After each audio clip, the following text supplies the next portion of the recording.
Okay.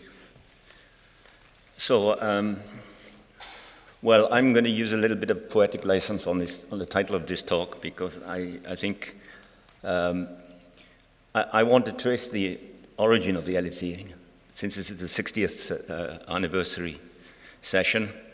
I want to look back and look at the steps that finally got us here. But before that, the other day I came across this, which seems they're selling LHCs in IKEA these days. But we all know that it's much more difficult to assemble IKEA furniture than to build the LHC. So the beginning.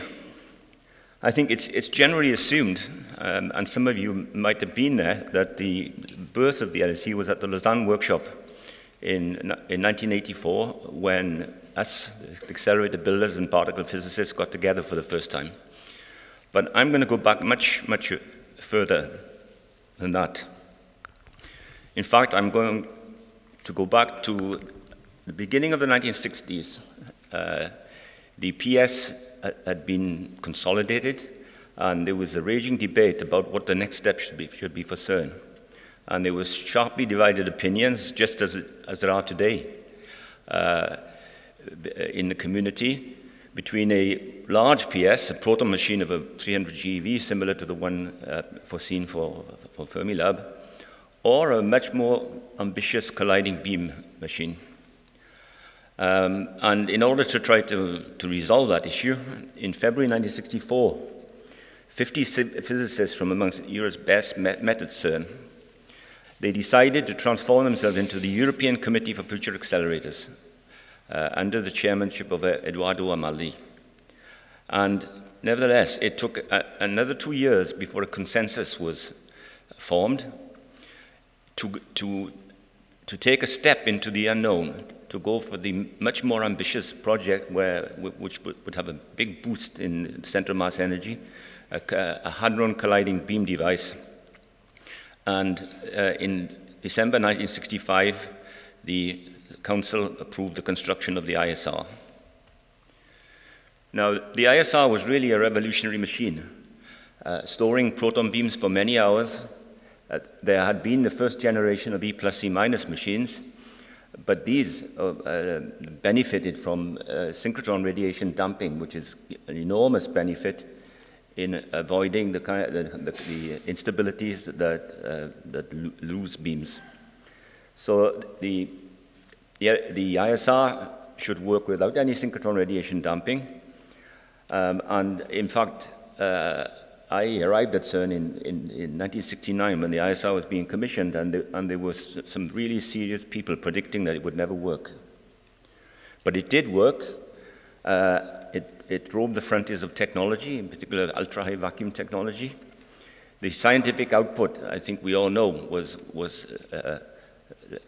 less than it could have been, and that was because the experimentalists had to learn how to build detectors for that environment. So it was absolutely essential stepping stone towards the LHC for the experimentalists. And the ISR not only confirmed that we could store hadron beams with no damping, but in the ISR, there was the discovery, the invention of stochastic cooling, which is the next step on our road towards the LHC. In fact, Simon van der Meer, this is his famous paper. It's 6 pages long. And the final note, this work was done in 1968. It was published in 1972, when Simon was already in the 300 GeV project, designing the main power supply. This work was done in 1968. The ideas seemed too far-fetched at that time to justify publication. However, the fluctuations upon which the system is based were experimentally observed recently. This is Schottky noise on beams. Although it may still be unlikely that useful damping could be achieved in practice, it seems useful now to present at least some quantitative estimate of the effect. So Simon didn't seem to really believe it. But fortunately, at the ISR, there were some very practically brilliant people, particularly Wolfgang Schnell, who actually took this idea and with the means available at the time, with the bandwidth available in the high power electronics, built a system which demonstrated stochastic cooling. And there you can see the beam height in the ISR reducing as the cooling is switched on or increasing when it's switched off. With very long cooling times, but it was the first demonstration that particle beam could be cooled. Now, I think that the next step probably was the discovery of weak neutral currents in CERN in 1973, which set the mass scale of the W and Z bosons, and really got Carlo Rubbia, among others, excited when they understood that the SPS machine, which was approved in 1971, could be converted into a colliding beam machine if the cooling could be mastered and made to work much faster. So in 1978, there was a decision to build the ICE machine, the initial cooling experiment, which used the G-2 magnets from the G-2 experiment to make a lattice which was dedicated for cooling. And really, the ICE machine demonstrated that one could produce rather fast cooling of beams. Even more important, the ICE machine consolidated the theory of stochastic cooling with people like Frank Sakara and Hugh Herrywood and Simon himself. Refined the theory of stochastic cooling to the point where the antiproton accumulator could be built. This is a picture of the control room of the AA in 1981, where you see some of the key people here, Roy Billinge, Ivion Jones, and Simon himself. Unfortunately, all three are not with us anymore. And at the same time, a small team, including Jacques Carrette, Daniel Boussa, and myself, were working on the SPS to convert it into a storage ring. But there was another big step to be taken, because this storage ring, whereas the ISR was operating with coasting beams, no RF, this machine needed bunch beams, and working with a very high beam-beam tune shift. The beam-beam tune shift is a measure of the nonlinearity in the force between the beams when they brought into collision. And that was an issue. It was even more of an issue when our friends in SLAC tried to cheer us up, and they did an experiment on SPEAR, where they measured the achievable beam-beam tune shift as a function of the energy of SPEAR. So as they reduce the energy, then they're losing the synchrotron radiation damping. At very low energy, there is none. So you see, at high energy, they achieve a very high tune shift, the saturation tune shift of SPEAR. And as they reduce the energy, the achievable tune shift went to 0. So they predicted that the PP bar collider could never work, which was not a great help. We were so worried about that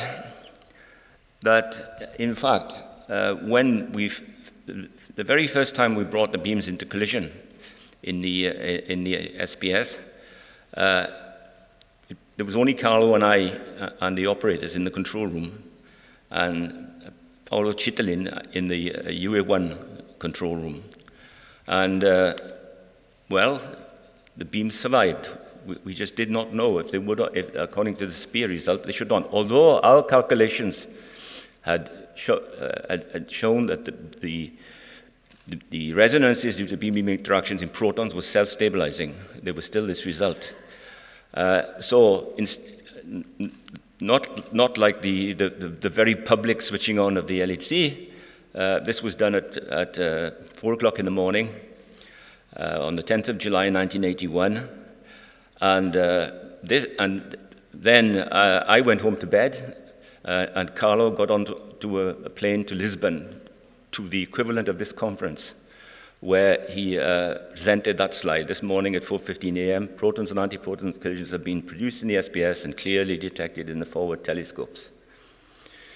So I think this was the next step on the road to LHC. The beam really was a problem, and I think you can see it here in the SPS scan. This is the horizontal and vertical tunes. These resonances are generated by the beam force itself. And as you scan the tune through these resonances, then you can see on this chart recorder here, there's a proton beam and an anti-proton beam, and they're both moving through the resonances. But of course, the proton beam sees a very weak effect because the anti-proton beam is low intensity, whereas the anti-proton beam sees a very strong effect of the protons. And you can see this decay of intensity as one pushes through these resonances and the very much reduced lifetime. So from the SPS PP bar collider, we got a limit of the strength of the beam force that we could tolerate. And this was fed into the design of the LHC. The LHC was designed rather conservatively from the beam force with a strength that we knew that we could live with. In reality, the LHC works in routine operation at least a factor of 2 higher than its design tune shift. And in special conditions, it's been taken up a factor of 5 higher.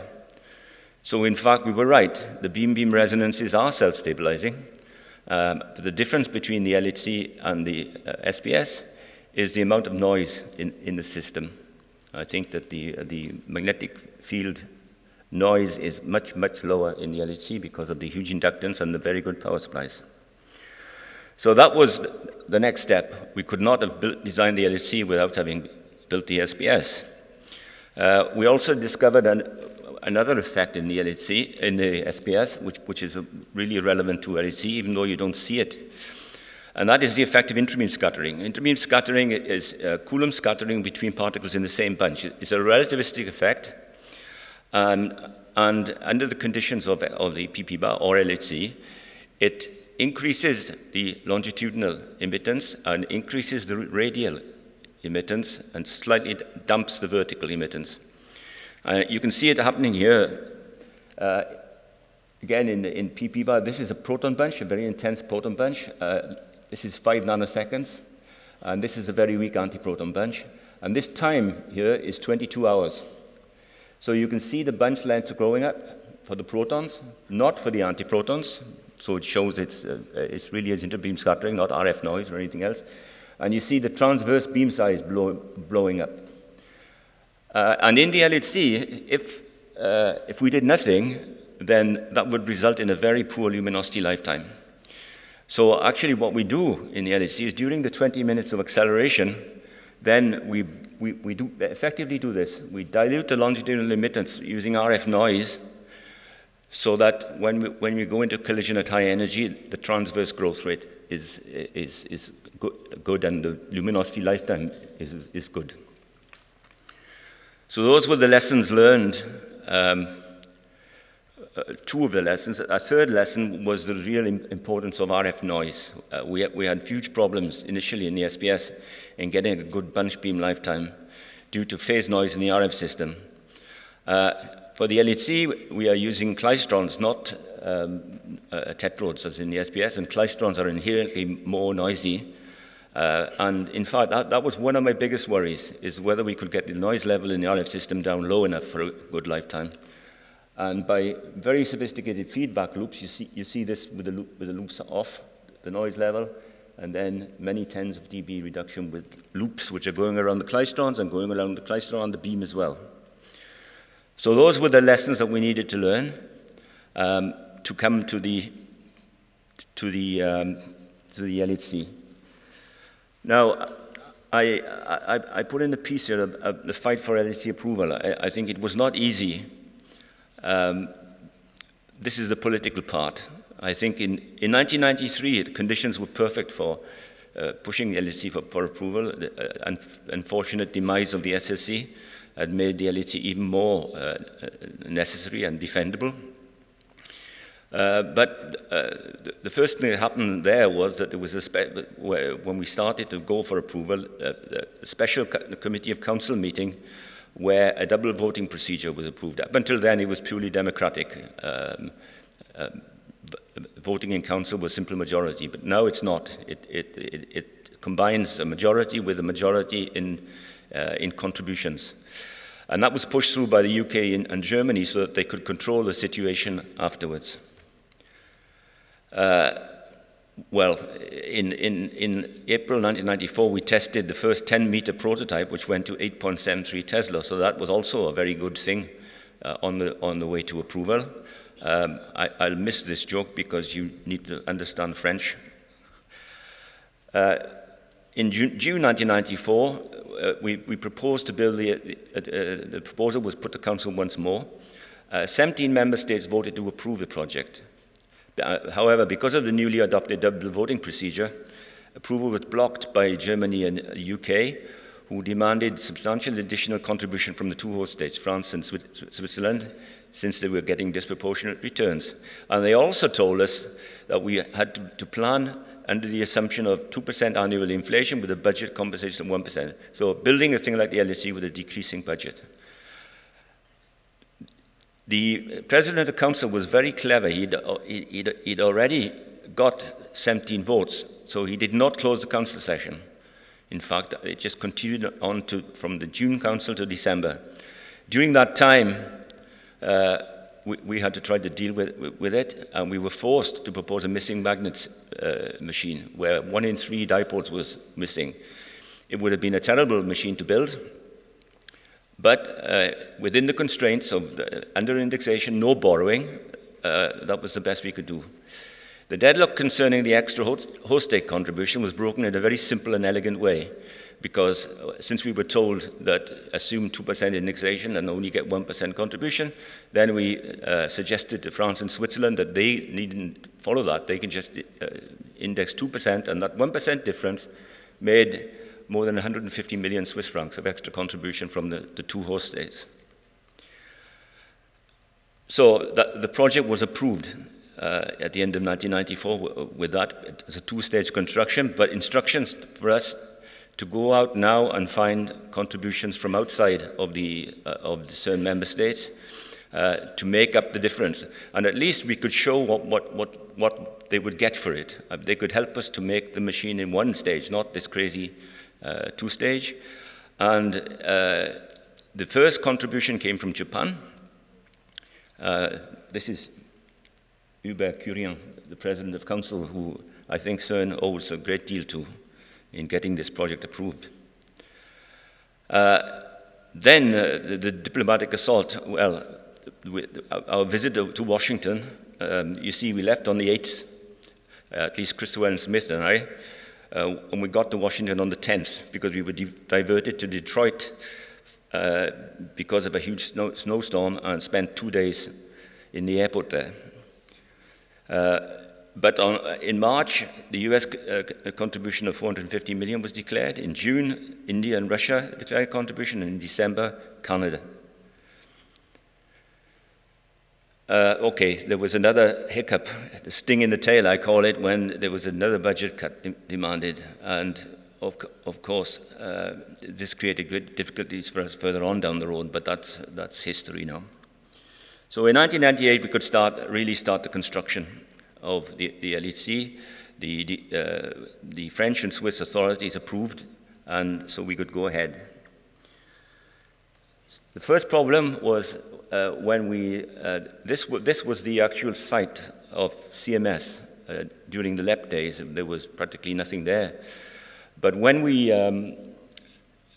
started to prepare for the civil engineering of CMS, then, of course, we found a 4th century farmhouse, which stopped the work completely for 6 months, as there was an archaeological dig. But it was, nevertheless, it was quite interesting. There were some coins found. One of the difficulties over in CMS was the fact that there was a river, underground river, which eventually was fixed by circulating liquid nitrogen to a depth of 40 meters and producing an ice wall. Inside that ice wall, we could excavate the pit of CMS. And here you can see CMS breaking through to the LEP tunnel. This is Atlas, and Atlas was actually very interesting because the way that it was done, the vault of Atlas was cast, and then it was suspended by steel cables from the surface as the cavern was excavated, and then the concreting was done from the bottom up, and once the last pour, this is the last pour of concrete, was done, then the cables were released and the vault sitting on the walls. The construction, of course, was very long, and this is a graph of the dipole production of LHC as a function of time. And I can tell you that it was a very difficult job to stop the very intelligent members of the Scientific Policy Committee during these years from extrapolating to infinity. But life got a lot easier once we got the turn up. So it was a huge job to produce the magnets of well, all the equipment of the LHC. And then we started to get some crises. The first crisis, this is the cryogenic distribution line, which goes all around the ring, which is bringing helium and also the subatmospheric pumping for producing the superfluid helium. And we discovered that the manufacturer of this line had changed the component, the material in one of the components, without telling us, and we were getting systematic failure of that component. And the only thing to do, and half of the production had been done, and one sector was already installed. So the only thing we could do was to take it all out, and CERN took control of organizing the repair. But of course, while there was no cryogenic line, you couldn't install any magnets. So we ended up, I had foreseen a buffer store of 40 magnets. We ended up with 1,000 sitting on car parks around CERN. I never told the finance committee that we had 1 billion Swiss francs sitting on car parks in the rain and the snow, because they might lose sleep about it. So I lost it for them instead. But okay, I think that we managed then to recuperate the problem of the cryo line. Another crisis came when we had to warm up one of the first sector that we cooled down. We had to warm up to repair the inner triplet magnet where there was a problem. And this is a plug-in module. This is what allows the magnets to expand and contract. So what you see here is in the cold state, so that the module is expanded. And when the machine is warmed up, then these fingers, which produce an electrical continuity, go back into the recess here. But we've discovered that in a few places they did not go back correctly because they'd been not correctly made, and that would not have been very good for the beam. So then the question was, how do we find weed out these out-of-tolerance plug-in modules? And the solution was to produce there are beam pickup. There are beam pickup monitors every 50 meters, and these are resonant at 40 megahertz.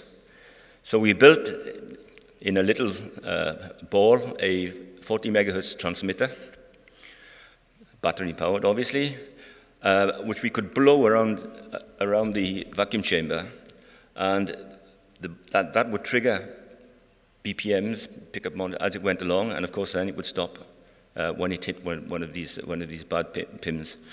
And that's the way we very quickly managed to find the bad ones and change them. And I believe that it's systematically done now.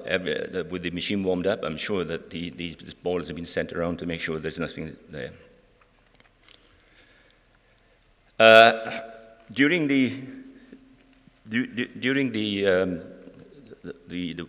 wonderful startup, which was intense public scrutiny, unlike the PP bar collider, I managed to get this picture of 5 living DGs of CERN, now this is 6th,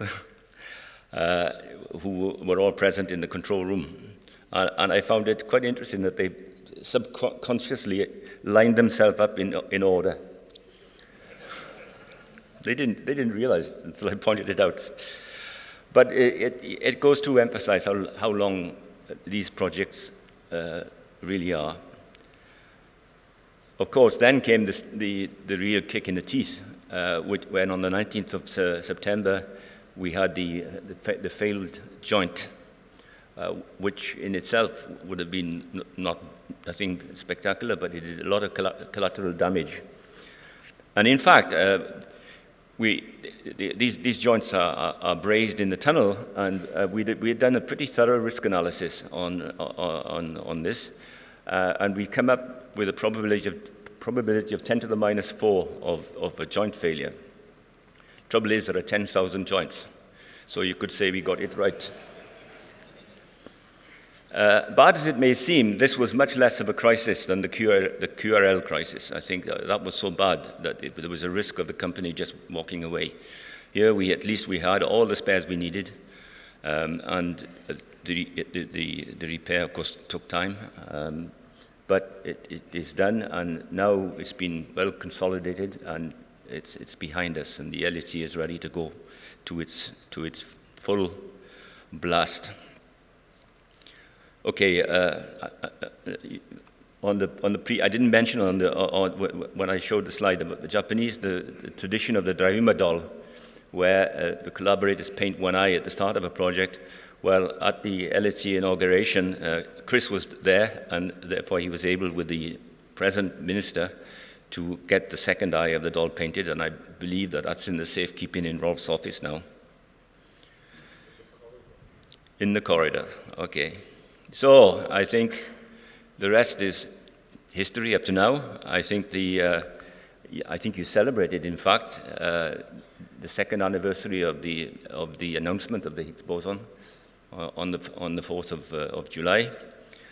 The LHC is a remarkable machine. It's already working above its design luminosity at that energy, and when it comes back on, it will go above 10 to the 34. I'm quite sure. And there is a program of improvement that will keep the LHC as the real frontier machine for many years to come. But I just want to finish.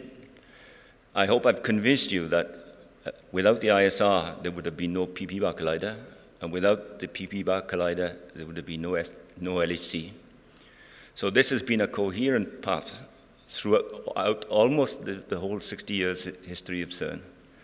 And now the LHC is about to take another step into the unknown. So thank you very much. Thank you very much.